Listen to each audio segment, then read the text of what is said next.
Bitcoin drops as cryptocurrencies join global market rout. How much is the Naira exchanging for the currencies? Let's find out.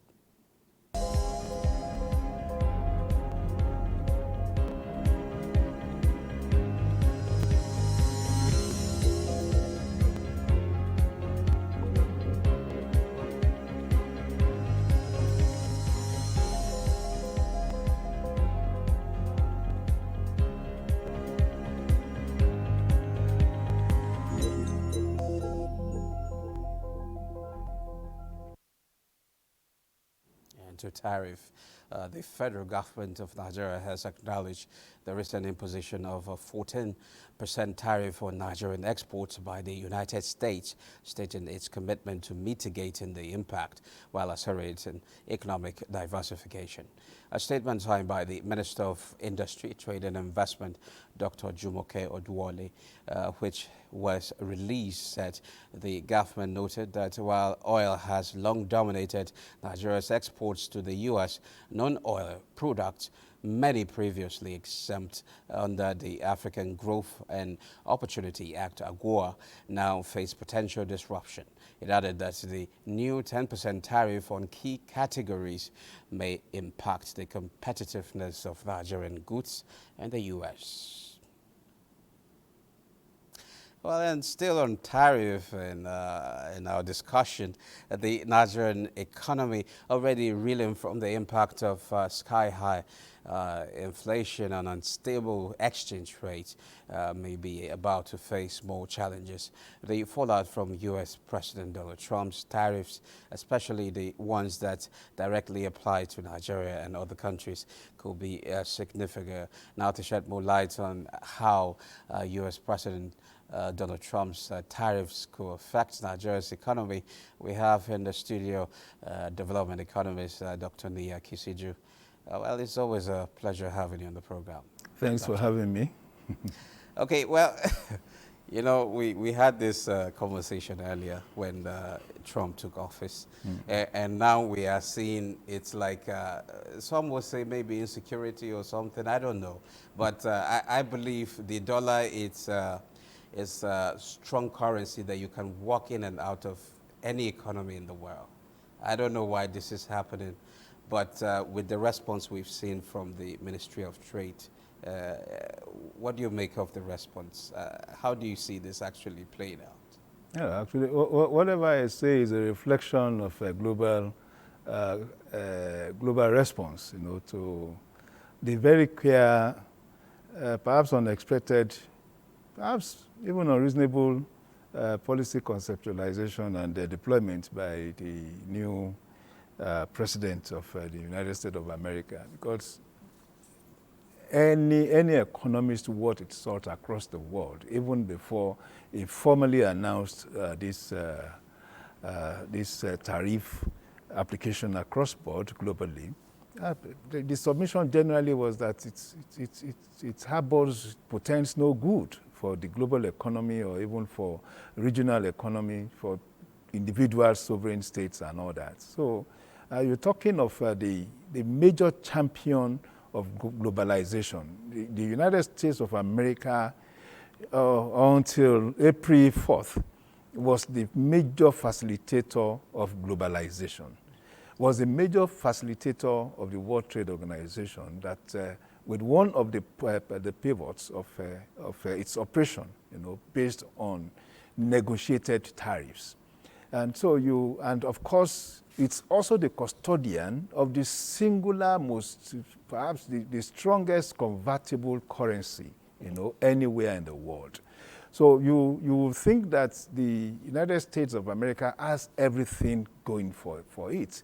And all of a sudden you have this president that had decided, you know, to perhaps trigger the making of another global economic order. And that is very curious, because the major plank for this tariff increment or tariff application, as it were, was his argument that most jobs and manufacturing outfits had left the United States to other countries, you know, perhaps forgetting the fact that the manufacturing companies that relocated outside America were looking principally at the cost input of the manufacturing processes, and that it is better to move especially the factory units of the companies outside the American states, of course, because of cheaper cost of production in auxiliary or other forms of... These companies are not in Nigeria. These companies are not moving. Maybe possibly, I've seen Taiwan responded that they are not going to pursue a retaliatory tariff, and I've seen Vietnam, maybe possibly to Vietnam, possibly to China. Why do we have to pay for all, I mean... It's even here. It's even more unusual for the Nigerian case, because the largest export base, for Nigeria, the largest exportable items for Nigeria is crude oil. And we're talking about up to 94% of exports, And even then, the president himself had excluded anything that had to do with energy, either in liquid or solid form from the tariff. So when they computed the fact that we have 27% surplus, trade surplus with America, I was like, okay, so this trade surplus comes from where? It's obvious that it's from crude oil. So why would you now apply that when you have essentially exempted, crude oil from the application of the tariff? Well, it talks to the fact that we've been exporting these disruptive tendencies, and it also talks to the fact that we need policymakers, and we have seen Minister of Investment and Industry and Trade. But the position that Trade Ministry took, does it mean, they talked about mitigating the impact, then they talk about economic diversification, but does it mean that we are less competitive when it comes to actually export of non-oil goods? We are less, as a matter of fact, we are less competitive. But again, we are seeing new vistas in that regard. We are seeing that in the last 9 months or thereabout, there have been an upsurge in Nigerian non-oil export, especially to the West African region, with records of transaction in terms of value and volumes that had not been recorded before now. And that also had to do with the depreciation of our currency. So now, most of Nigerian products are cheaper in the global market. With our neighbors, it's cheaper. And the tendency is for them, of course, to start patronizing our goods. And if they patronize our goods, it encourages and, of course, triggers a more stronger productive process for us in country. So for me, I think the tendency and the position being canvassed by the minister is appropriate. Let us focus on our region. Let us focus on our continent. We are already coupling together a strong, huge, and of course potentially beneficial African continental free trade area. And to that extent, we can see that we are likely to have a domineering or dominating presence in that free trade area.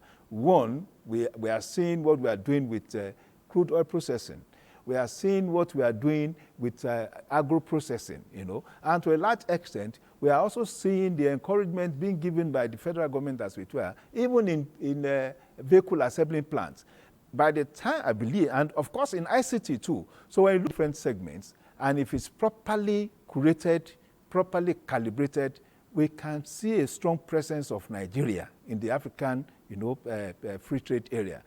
If we are able to dominate and make good use of that trade area, whatever we are losing, in the U.S. will just be marginal. Because the truth of the matter is, the United States of America gave us, as a sovereign state, a lot of opportunities starting 2000 with the AGOA, African Growth Opportunity Act. As a country, we refuse to exploit it. We refuse to use the opportunities provided by AGOA.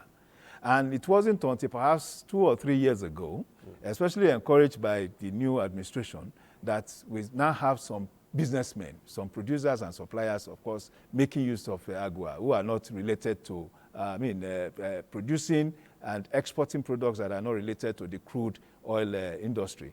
So, and well, if this tariff will impact them, don't also forget that we have issues around cost of production, inputs and all that. So it's answering your earlier question. We have challenges, with competitiveness. That's the truth of the matter. So now if as much as 14% tariff is being added to our export in the US, it means that our whatever is the price value of the product, the shelf price of the product we are exporting will skyrocket by 14%.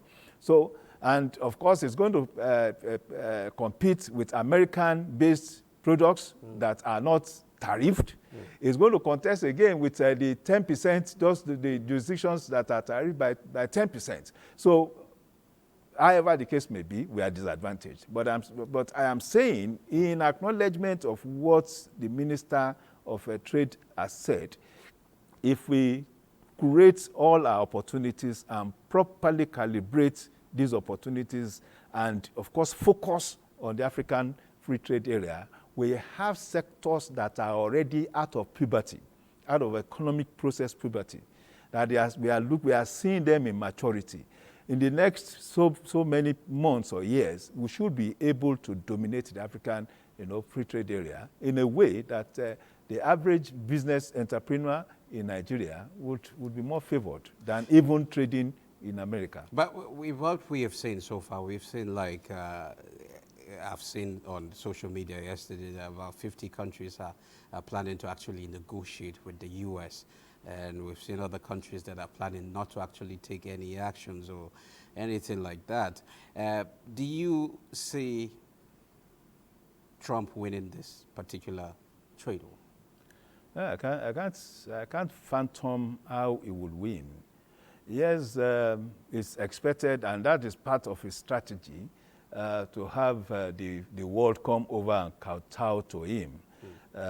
And of course, act emperor. I think it's one of his ego extensions. But the truth of the matter is, a number of countries, especially those made out of those 50 countries, have determined that there will be no need for them to retaliate, because even the tariff, as it were, is just peripheral to their own existence, So they would still survive, but at the same time, they would, of course, approach the President Trump, find a way of negotiating, and we believe with his emperor syndrome, he would perhaps find a way of negotiating with them. But the truth of the matter is, whatever the case may be, why he cannot win is that it is the average American that would be at the receiving end of this policy.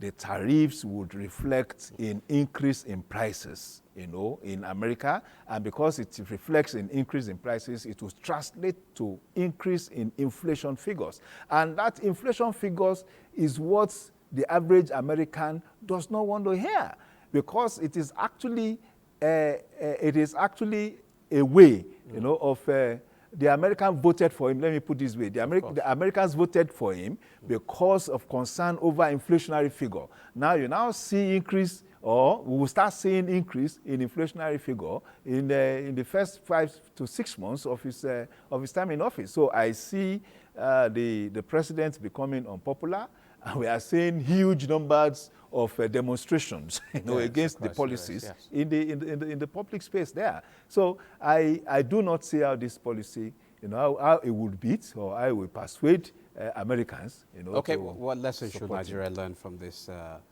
particular move by the U.S. and how do we make ourselves well positioned to take advantage of the African continent of free trade? Enhance our capacity. Enhance our productive capacity.